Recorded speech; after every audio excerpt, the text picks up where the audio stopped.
بسم الله الرحمن الرحیم.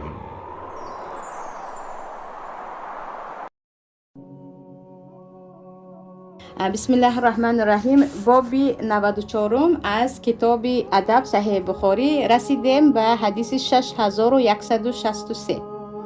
در اینجا حاضر حدیث رو شروع می شود.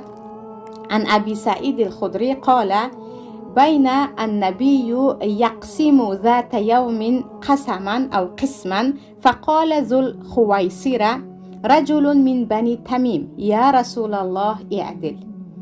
ابی سعید خدری رضی الله عنه میگویند بار پیامبر صلی الله علیه و سلم یک مقدار مال را تقسیم میکردند. در روایت آمده است نقره را یا طلا را بین مردم تقسیم میکردند. در این وقت مرد از بنی تمیم که ذوالخویصره یا عبدالله ابن ذوالخویصره بود می آید و میگوید ای پیامبر اعدل، عدل کن، یعنی کاری که کرده ایستاده گویا که ظلم است، تو عدل کن، کارت رو چیکار کن، با عادلانه انجام بده. کاری که کرده ایستاده یعنی از روی عدل نیست. در روایت دیگر یا محمد، حتی محمد میگوید یا محمد اعدل، عدل کن.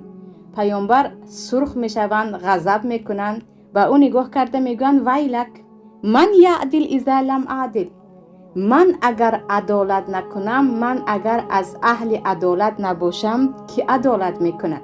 در روایت دیگر میگویند وقتی که من میمیرم پس از من کسی رو مثل من عادل پیدا کرده نمیتوانی، چگونه مرا گفته ایستاده اعدل، عدل کن. اینجا او مقصدش نصیحت کردن پیامبر نبود، اینجا انسان زیاد بودن. با این گپش، با این سخنش او پیامبر را داشت تحقیر میکرد، یعنی به پیامبر اعتراض میکرد که با این کارت تو عدل نکرده ایستاده، عدل کن. پیامبر غضب میکنند و میگویند وای بر تو، اگر من که عادل ترین انسان علی وجه ارض هستم عدل نکنم که عدل میکند. سپس عمر ابن خطاب میگویند اذن لی فلی اضرب عنقه، پیامبر به من اجازت ده این را گردن بزنم.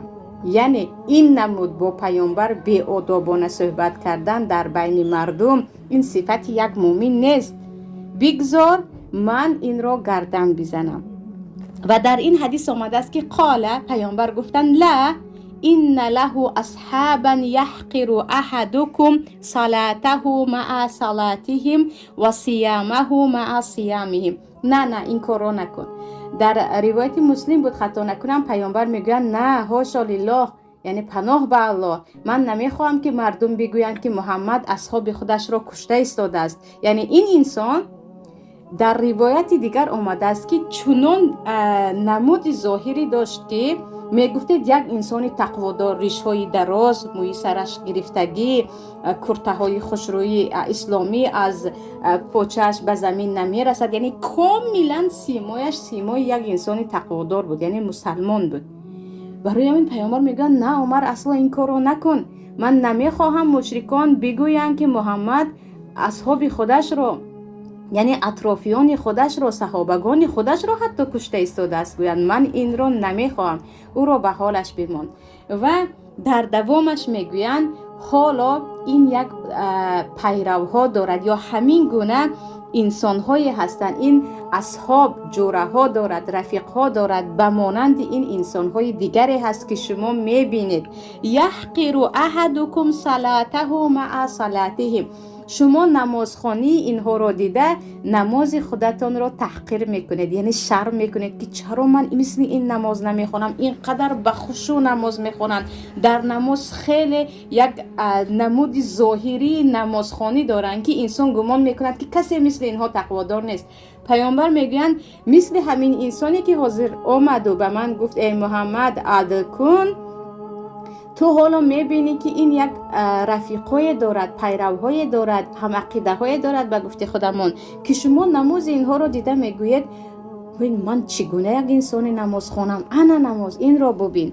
در دوامش میگویند و صیامه مع صیامهم، روزه های خودتان را دیده و روزه های اینها رو دیده اینقدر پایبند روزه و عبادت هستند که شما به روزه های خود با تحقیرانه نگاه میکنید، میگوید انا من کجا هستم، ببین که این چقدر روزه دار است، اما دوامش را نگاه کنید. سبحان الله. با اینکه اینها خیلی اهل نماز هستند، اهل روزه هستند، یمرقون من الدین کمروق السهم من الرمیه. چگونه که وقتی تیر میزنه، تیر و نیزه، تیر پریده زود بخبر ناخودآگاه بعضن از کمان میپرد، اینها هم همین گونه از دین پریده میروند. یعنی اینها گمان میکنن که در اسلام هستند، اما از دین چنان دور هستند یا پریده میروند که خودشون بخبر میمونند. و در دوامش نگاه کنید: ينظر إلى نسله فلا يوجد فيه شيء ثم ينظر إلى رصافه فلا يوجد فيه شيء ثم ينظر إلى نضيه فلا يوجد فيه شيء ثم ينظر إلى قذذه فلا يوجد فيه شيء سبق الفرث والدم. با تیرش نگاه میکند، یعنی تیر پریده میروند یکی میبیند که در همون جایی که تیر میموند در اونجا تیر نمونده است، تیر رو گرفته میموند، تیر رفته است. با تیر به نوگش نگاه میکند، به مابینش نگاه میکند، به آخر تیر نگاه میکند.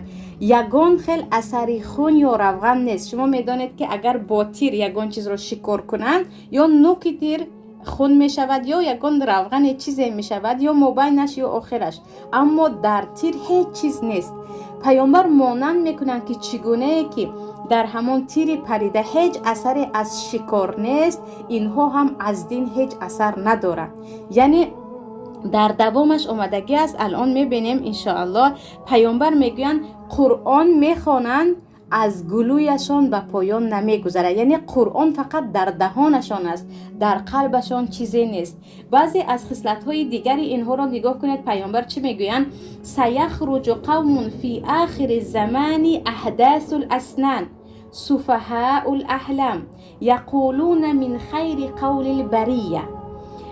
اینجا در باب مرتدین هم آوردگی هستند، استتابت المرتدین هم آوردگی هستند بخاری. در اینجا پیامبر میگویند زمانی میرسد که یعنی در آخر زمان قوم خارج میشوند. انا درباره همون پیروان ذوالخویصره، یعنی مثل انسان‌های ذوالخویصره که اولش در زمان پیامبر آمده به پیامبر ایدل گفته بود، گفته ایستادن.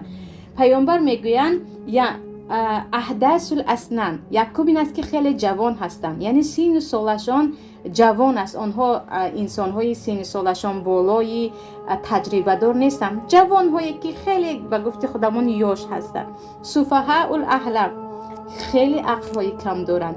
اینجا سفهاء الاحلام دیوانه نیستند، فکر نکرده صحبت میکنند. فکر نکرده زبانشان همین قدر تیز است که اینها هیچ فکر و پروایی نکرده به دهانشان آمدگی چیز را میگویند. یقولون من خیر قول البریه، از سخنی بهترین انسان ها، یعنی از سخن های پیامبر گم میزنند. لا یجاوز ایمانهم حناجرهم، ایمانی آنها از گلویشان به پایان نمی رود. یعنی ایمانشان، داد و فیغانشان، ما مسلمان هستیم الحمدلله و لاف و چیزشان فقط در دهانشان است، در قلبشان چیزی نیست. در دوام یمرقون من الدین کما یمرق السهم من الرمیه، عیناً همین چیز را گفتن. چگونه که تیر از کمان ناخودآگاه پریده می رود، اینها هم خود بخبر از دین پریده می روند. و در دوامش پیامبر میگویند هر کجای آنها را دیدید بکشید، برای آنکه در کشتن اینها ثواب است. و این درباره خوارج است خواهران عزیز. خوارجی که اینها در زمان پیامبر علک ذوالخویصره برآمده بود، بعداً در زمان حضرت عثمان زیادتر میشوند. در زمانی که حضرت علی با حضرت معاویه صلح میکنند، اینها خودشان را نشان میدهند و هم علی را کافر میگویند هم معاویه را، و باز میگویند علی تو کافر هستی، کافر بودنت را باید بگویی. نعوذ بالله.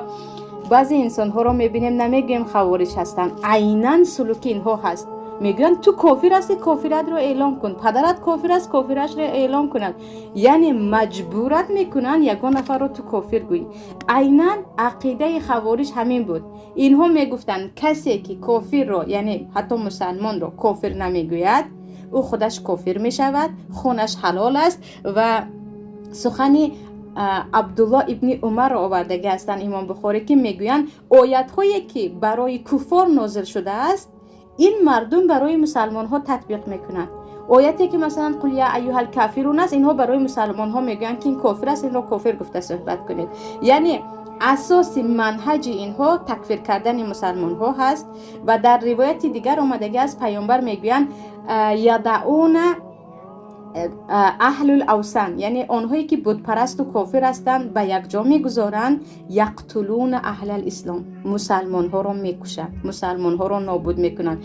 اینها از همه یعنی خیلی علم آورش این است که خودشان را مسلمان میگیرند اما بیخبر از آن هستند که پیامبر میگن یمرقون من الدین کمروق السهم من الرمیه، مثل پریدن تیر از کمان اینها از دین پریده رفتند اما ناخودآگاه بیخبر هستند.